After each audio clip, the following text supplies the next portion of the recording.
October 23, 1944, Camp Crossville, Tennessee. The first frost of autumn had arrived overnight, painting the barbed wire fences with delicate crystals that glinted in the early morning sun. For the 73 German women prisoners housed in the converted barracks at Camp Crossville, the cold brought more than physical discomfort.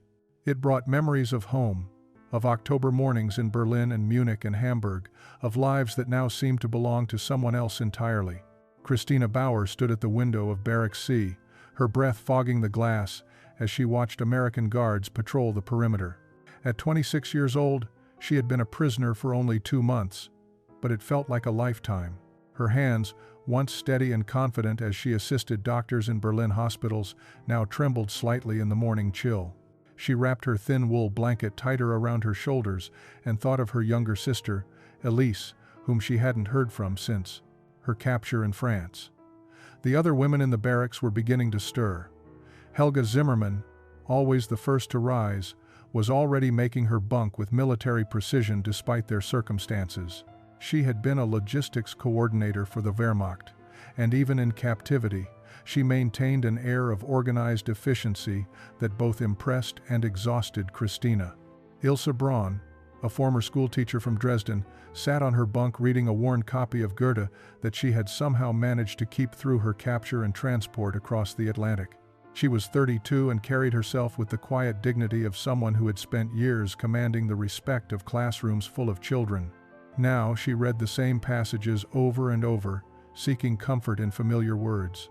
Sophie Mueller hummed softly as she brushed her blonde hair, trying to maintain some semblance of normalcy in their abnormal existence.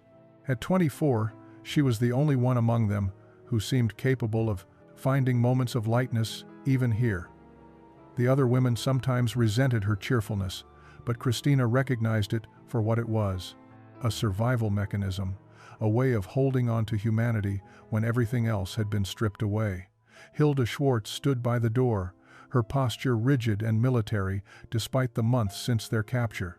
She had been a communications officer, and she still carried herself as though she were reporting for duty rather than living in enemy captivity.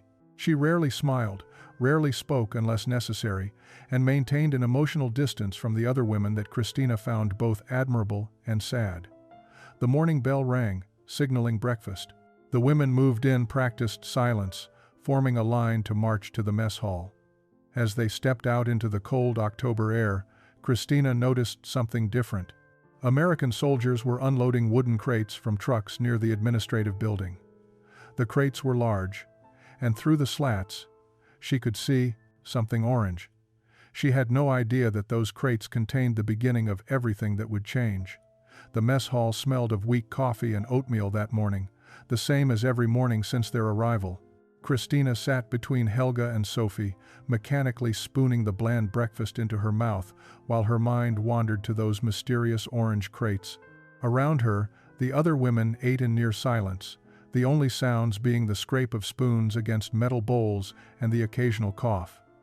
Colonel James Mitchell entered the mess hall with unusual energy. He was a tall man in his mid-40s, with graying hair and a face that had seen too many wars. Typically, he maintained a professional distance from the German prisoners, observing protocols with rigid correctness. But this morning, something in his demeanor was different. He almost seemed excited. The colonel cleared his throat, and the room fell into complete silence. Nurse Emily Patterson, one of the few female American staff members, stood beside him, holding a clipboard. She was a kind woman in her 30s who had always treated the German prisoners with more warmth than military regulations strictly required. Colonel Mitchell began speaking in English, his voice carrying across the room. Christina understood some English from her medical training, but his words came too quickly, too informally. She caught fragments: Halloween, celebration, tradition, participation. The other women looked at each other with confusion and suspicion. Ilse leaned toward Christina and whispered in German, "What is he saying? What is Halloween?" Christina shook her head slightly, indicating she wasn't entirely sure. The word was unfamiliar, something she had never encountered in her limited English studies. Nurse Patterson stepped forward, speaking more slowly. She held up a piece of paper with a drawing on it. Even from across the room, Christina could see it was a crude sketch of a carved pumpkin with a face, candlelight glowing from within. The nurse made gestures, trying to communicate through pantomime. She pointed to the calendar on the wall, to October 31st, then back to the drawing. "A festival?" Sophie whispered, her eyes showing the first spark of interest. "Some kind of harvest celebration?" Hilda Schwartz's voice was sharp and suspicious. "It's a trick. They're testing us somehow." But Christina watched Nurse Patterson's face carefully. There was no deception there, only genuine enthusiasm, and perhaps a touch of hope. The nurse continued explaining, using simple words and hand gestures. She mentioned the word pumpkin several times, pointing again to her drawing. She made carving motions with her hands, then covered her face and peeked through her fingers, as though telling a ghost story.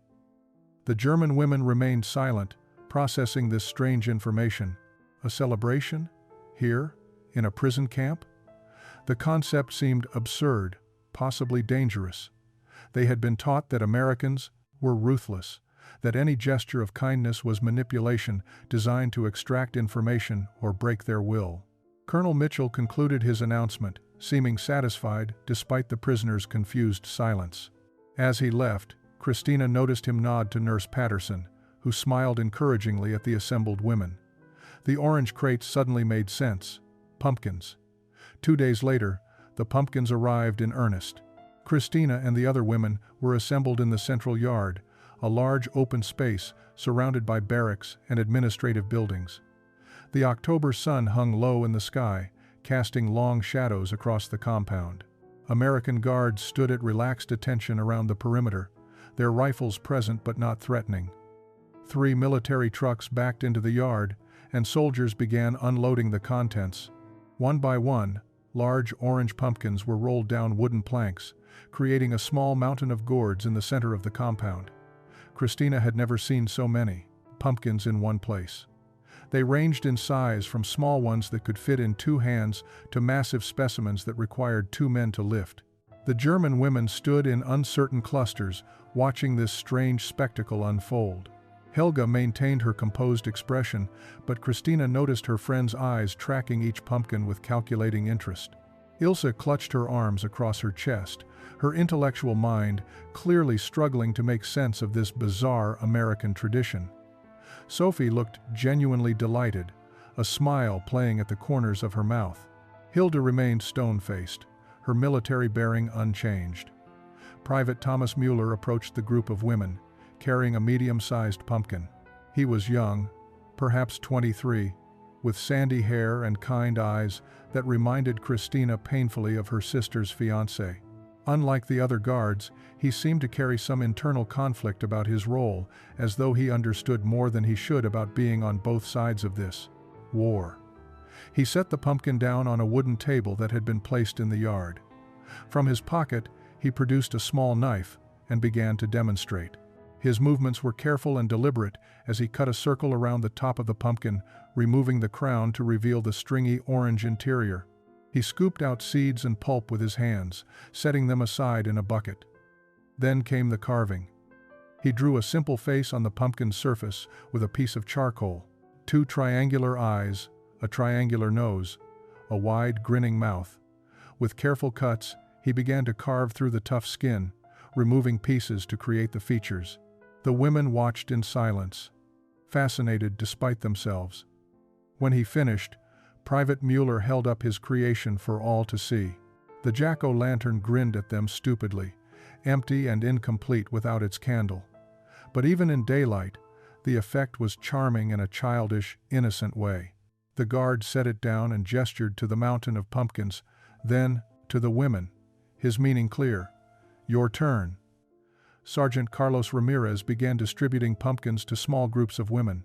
Christina found herself assigned to a table with Helga, Ilse, and 2 other prisoners she knew only by sight. A pumpkin sat before them, round and perfect and utterly foreign. Christina reached out tentatively and touched its smooth, cool surface, feeling the ridges beneath her fingertips. The knife felt strange in Christina's hand. It had been months since she had been trusted with anything sharp, anything that could be considered a weapon. Yet here was Private Mueller, distributing carving knives to enemy prisoners as casually as if they were simply neighbors gathering for a harvest festival. The weight of the blade, the responsibility it represented, felt heavier than the steel itself. Helga took charge of their table with her characteristic efficiency. She examined the pumpkin from all angles, turning it to find the best side for carving.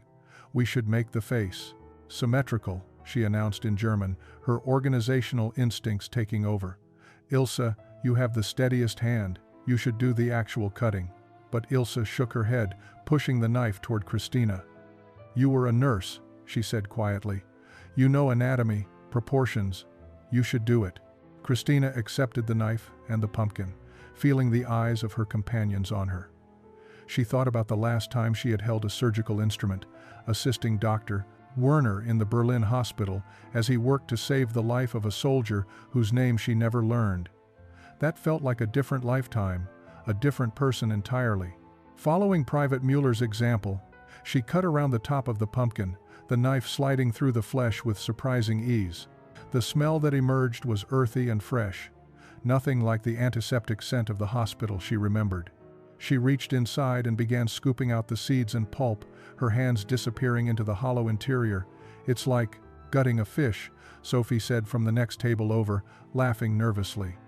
Her cheerfulness seemed slightly forced today, as though even she was unsure how to process this surreal situation. As Christina worked, Private Mueller moved between the tables, offering guidance in simple English mixed with occasional German words. His presence was gentle, unthreatening. When he reached Christina's table, he paused, watching her clean out the pumpkin interior with methodical precision. "You have done this before?" he asked in accented but understandable German. Christina looked up, startled to hear her native language from an American guard. "Never with pumpkins," she replied carefully. "But I worked in a hospital. I understand the importance of being thorough." Something passed across Private Mueller's face, a flicker of understanding, or perhaps sadness. "My grandmother, she makes jack-o'-lanterns every year in Pennsylvania," he said, switching back to English, as if suddenly aware he had crossed some invisible line. "She says each one has personality, like people."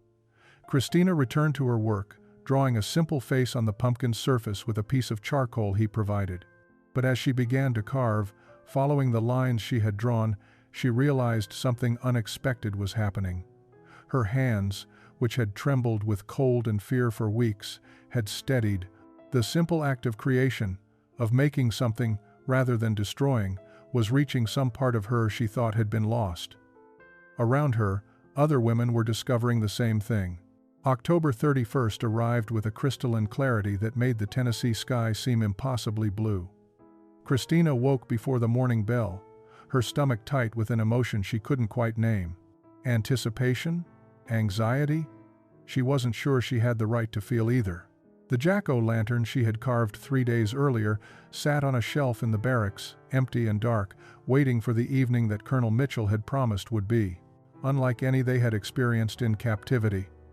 The day passed with agonizing slowness. Regular duties continued: morning roll call, breakfast, assigned work details, lunch, more work, dinner. But underneath the routine, a current of nervous energy ran through the compound. Even Hild seemed less rigid than usual, though she maintained her disapproving silence about the entire affair. As twilight approached, Nurse Patterson and several guards began setting up tables in the central yard.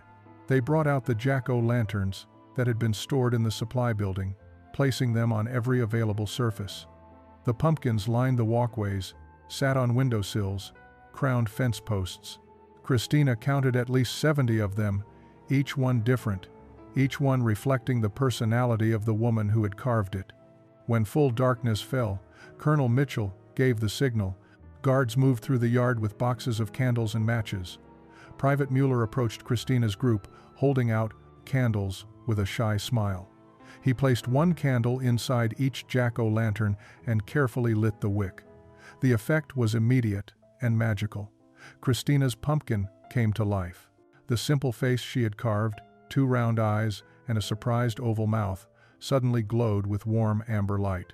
The features that had seemed crude in daylight now appeared almost expressive, friendly, welcoming, All around the compound, dozens of carved faces flickered into existence, transforming the prison yard into something that belonged in a fairy tale rather than a war. The women stood in silence, transfixed. Even the most resistant among them couldn't deny the beauty of what they were witnessing. The jack-o'-lanterns cast dancing shadows that played across the barracks walls. The air smelled of candle wax and autumn leaves and possibility. Sophie was the first to break the spell. She laughed, a genuine sound of delight that rang out across the yard. "It's beautiful," she whispered in German, her eyes reflecting the candlelight.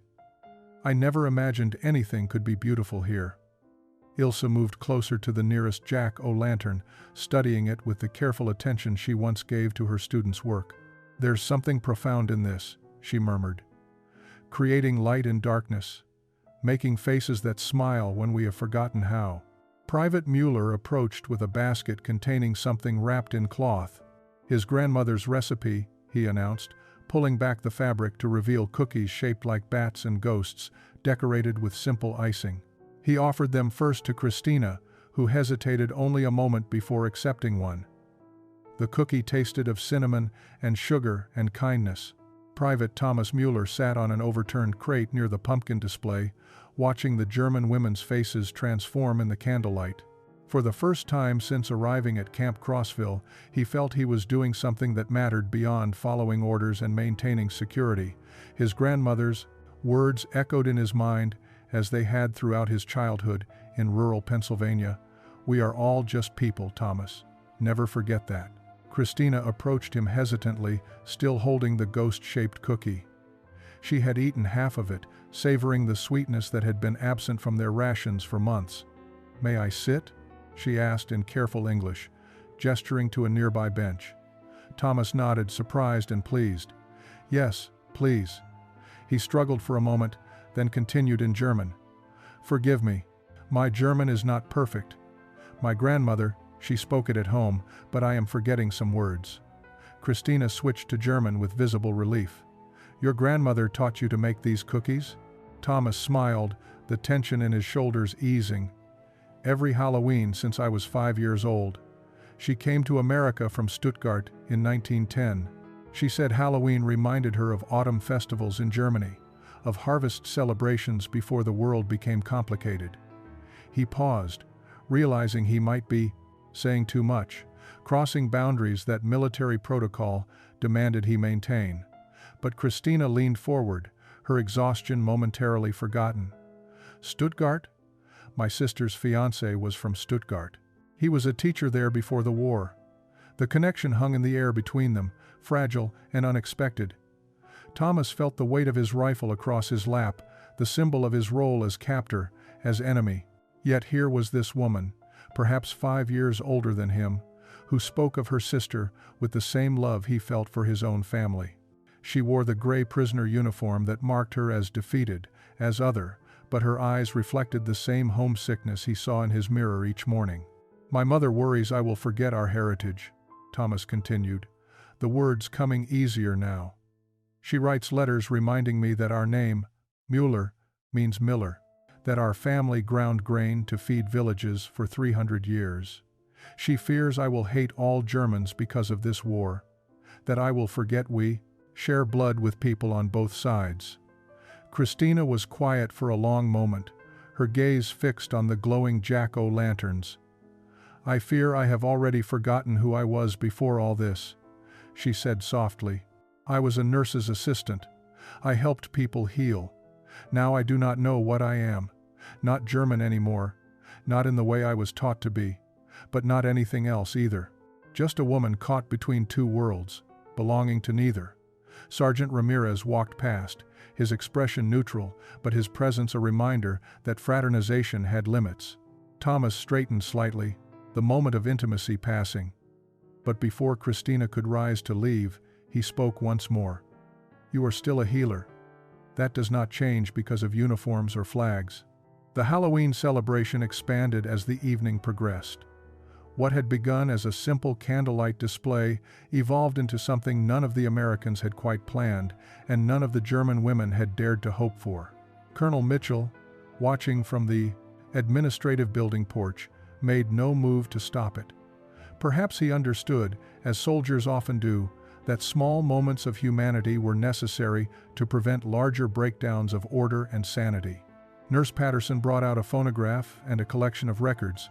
She started with instrumental music, something safe and neutral, but the melodies filled the October air and transformed the atmosphere completely.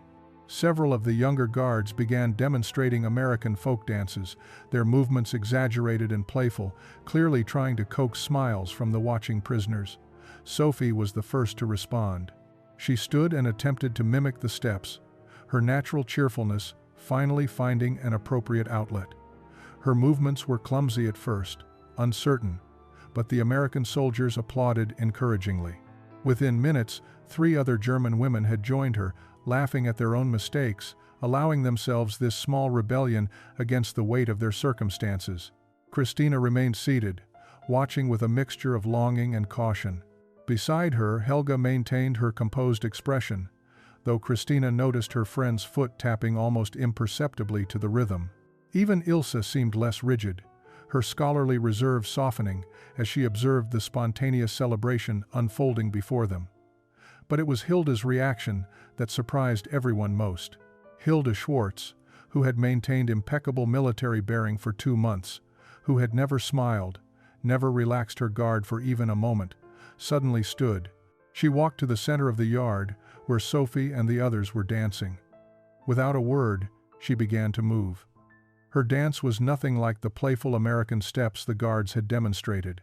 Instead, Hilda performed a traditional German folk dance, one that Christina recognized from festivals in Bavaria she had attended as a child. Her movements were precise, controlled, full of the same discipline she brought to everything, but also unexpectedly graceful. She danced alone, her face still serious, but something in her posture had changed. She was claiming space, asserting identity, refusing to be completely erased by captivity.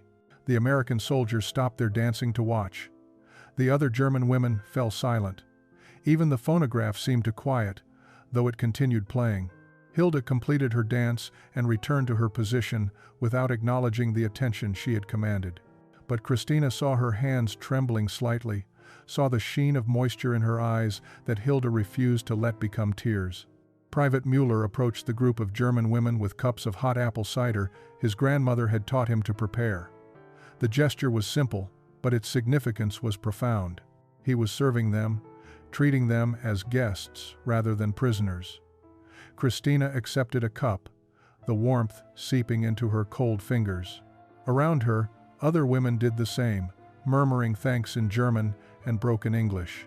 The laughter that followed was hesitant at first, then genuine. It echoed off the barracks walls and drifted up into the Tennessee night sky. That night, long after the candles in the jack-o'-lanterns had burned down to stubs and the women had been dismissed back to their barracks, Christina lay awake on her bunk. The darkness pressed against the windows, but she could still see the after-image of glowing pumpkin faces when she closed her eyes. Around her, the other women shifted restlessly in their beds, none of them quite able to settle into sleep after the unexpected magic of the evening. Christina reached under her thin mattress and pulled out the small notebook she had been given by the Red Cross. It was meant for correspondence with family, but she had no address to send letters to. Her parents' home in Berlin had been destroyed in a bombing raid months before her capture. Her sister Elise had been in Dresden, but Christina had no way of knowing if she was still there, still alive, still waiting for news that her older sister existed somewhere in the world. Still, she wrote. The act of forming words on paper felt like a lifeline to sanity, to the person she had been before uniforms and barbed wire and the slow erosion of certainty about everything she once believed. Dearest Elise, she began, her handwriting cramped in the dim light from the corridor. If you could see where I am tonight, you would not believe it. We celebrated an American holiday called Halloween. We carved faces into pumpkins and lit candles inside them. I know this sounds absurd, perhaps even frivolous, but something happened to me this evening that I cannot fully explain. For a few hours, I forgot to be afraid. I forgot to be angry. I forgot to be anything except a woman carving a pumpkin and watching it glow. She paused, her pencil hovering over the paper. How could she explain the guilt that came with that moment of forgetting? How could she convey that happiness felt like a betrayal of everyone suffering back home, of every German soldier who died believing his sacrifice meant something? Across the barracks, Ilse sat at the small table they shared, writing by the light of a contraband candle. Her face was intense with concentration, her teacher's mind working through complicated thoughts. She caught Christina watching and spoke quietly in German. "I am trying to explain to my husband why I felt joy tonight," Ilse said. "I do not know if he is alive to read this letter. I do not know if our home in Dresden still stands. But I must write it anyway. Must try to put into words what it means to be treated with kindness by people we were taught to hate." Helga remained in her bunk, but she too held paper and pencil. "I am writing to my mother," she admitted, "telling her that the Americans are not monsters, that they gave us pumpkins and cookies and music.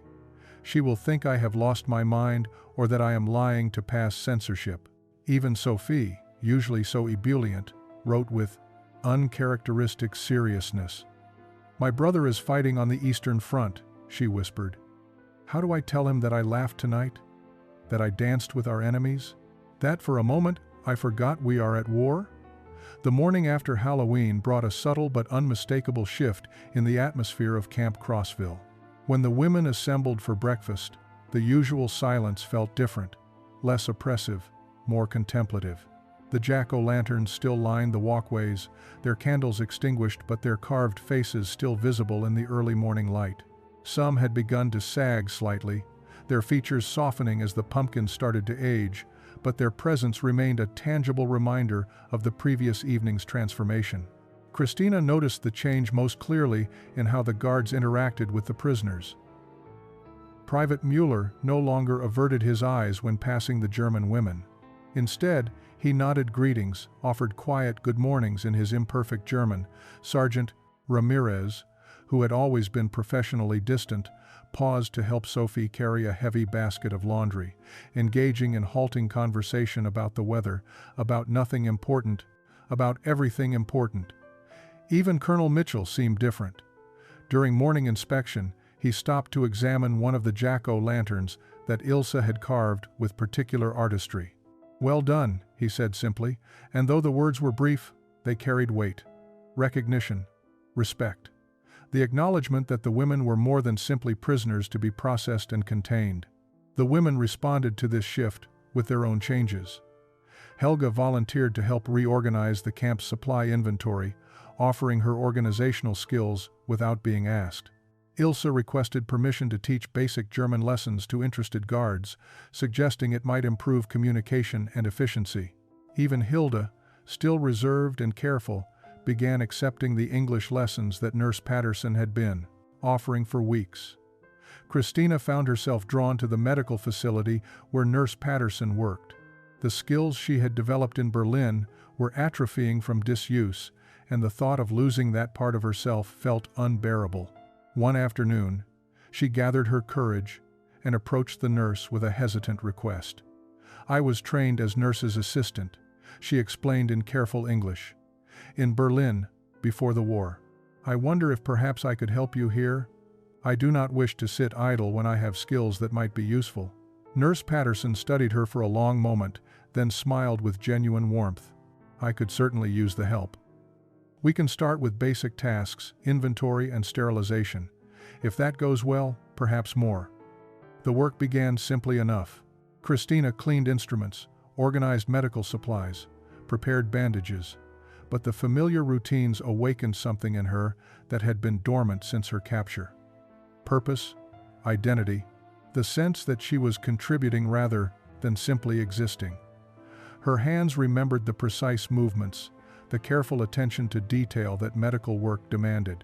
Private Mueller visited the medical facility one afternoon with a minor cut on his hand from repairing fence wire. Nurse Patterson was busy elsewhere, so Christina found herself cleaning and bandaging the wound. Their eyes met as she worked, and something unspoken passed between them. Gratitude, perhaps, or recognition, or simply the acknowledgement that they had both crossed some invisible threshold and could not return to who they were before. "Thank you," he said softly in German, "for everything." She understood he meant more than just the bandage. October 31st, 1968. Springfield, Massachusetts. Christina Bauer Mueller stood in her kitchen, surrounded by grandchildren and pumpkins and the sweet smell of cinnamon cookies baking in the oven. At 50 years old, her hands showed the signs of age and hard work, but they remained steady as she helped 7-year-old Emma carve her first jack-o'-lantern. The little girl's tongue poked out in concentration as she drew a face on the orange surface, her features a perfect blend of her German grandmother and American grandfather. "Grandma, why do we carve pumpkins?"